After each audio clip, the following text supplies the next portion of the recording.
ನಮಸ್ತೆ ಸ್ನೇಹಿತರೆ, ನಾನು ನಿಮ್ಮ ಸ್ವಾಮಿ ತುಮಕೂರು. ಏನಪ್ಪ ಒಂದು ಹೊಸ ಅಪ್ಡೇಟು ಅಂತಂದ್ರೆ, ಎಷ್ಟೋ ಜನಕ್ಕೆ ಇಂಡಕ್ಷನ್ ಸ್ಟವ್ಗಳು ತಗೊಂತಾ ಇದ್ದಾರೆ, LPG ಸಿಗ್ತಾ ಇಲ್ಲ ಅಂತ ಅಂದ್ಬಿಟ್ಟು. ಹಾಗಾಗಿ ಒಂದು ವಿಷಯನ ಕೊಡ್ತೀನಿ, ನಾನು ನಿಮ್ಮ ಮಾಹಿತಿನ ಯಾರು ಸ್ಕಿಪ್ ಮಾಡ್ದಂಗೆ ಈ ವಿಡಿಯೋನ ಪೂರ್ತಿ ನೋಡಿ. ಏನಪ್ಪಾ ಅಂತಂದ್ರೆ, ಡೀಪ್ ಡ್ರೈ ಅಂತ ಐತೆ ಅಂದಾಗ ನೀವು ಪಾತ್ರೆನ ಇಕ್ಕೊಂಡು ಯೂಸ್ ಮಾಡಿ ಆದಮೇಲೆ ಡೀಪ್ ಡ್ರೈ ಹೀಟಿಂಗ್ ಪ್ರೋಸೆಸ್ಸು ತುಂಬ ಇರುತ್ತೆ. ಹೀಟಿಂಗ್ ಪ್ರೋಸೆಸ್ ಇದ್ದಾಗ ಇದೇ ಕೂಲ್ ಆಗಬೇಕು. ಡೀಪ್ ಡ್ರೈಯಲ್ಲಿ ಇಕ್ಕೊಂಡಾಗ ನೀವೇನು ಮಾಡ್ಬಿಡ್ತೀರಾ, ಇಮ್ಮಿಡಿಯೇಟ್ಲಿ ಕರೆಂಟ್ನ ಆಫ್ ಮಾಡಿಬಿಡ್ತೀರಾ. ಆ ರೀತಿ ಯಾವಾಗ ಹೋಗ್ಬಿಡಿ. ನಿಮ್ಮ ಎಲೆಕ್ಟ್ರಾನಿಕ್ಸ್ ಇಕ್ವಿಪ್ಮೆಂಟು ಡ್ಯೂರೇಬಲ್ ಜಾಸ್ತಿ ದಿನ ಬಾಳಿಕೆ ಬರಬೇಕು. ನೀವೇನು ಮಾಡಬೇಕು, ಡೀಪ್ ಡ್ರೈಯಲ್ಲಿ ಇಕ್ಕೊಂಡಾಗ ಇದ್ರೊಳಗಡೆ ಇರ್ತಕ್ಕಂಥ ಕೂಲಿಂಗ್ ಫ್ಯಾನ್ ಇರುತ್ತೆ. ಆ ಕೂಲಿಂಗ್ ಫ್ಯಾನ್ ಇರ್ತಕ್ಕಂಥ ಕಾಯಿಲ್ನ ಕೂಲಿಂಗ್ ಮಾಡುತ್ತೆ. ಆ ಕೂಲಿಂಗ್ ಮಾಡೋ ಅಂತ ಪರ್ಪಸ್ಸಿಗೆ ಡೀಪ್ ಡ್ರೈಗೆ ಇಕ್ಕೊಳ್ಳಿ. ಅಪ್ ಟು ಒಂದು 2002 ವ್ಯಾಟು, 2800, 1600 ವ್ಯಾಟ್ ಇರುತ್ತೆ.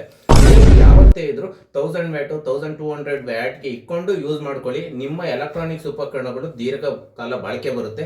ಈಗ LPG ಸಿಗ್ತಾ ಇಲ್ಲ ಅಂತ ಅಂದ್ಬಿಟ್ಟು ಎಲ್ಲರೂ ಇಂಡಕ್ಷನ್ ಮರೆ ಹೋಗ್ತಾ ಇದ್ದೀರಾ. ಈ ಮಾಹಿತಿ ನಿಮಗೂ ಎಷ್ಟೋ ಜನ ಗೊತ್ತಿರುತ್ತೆ.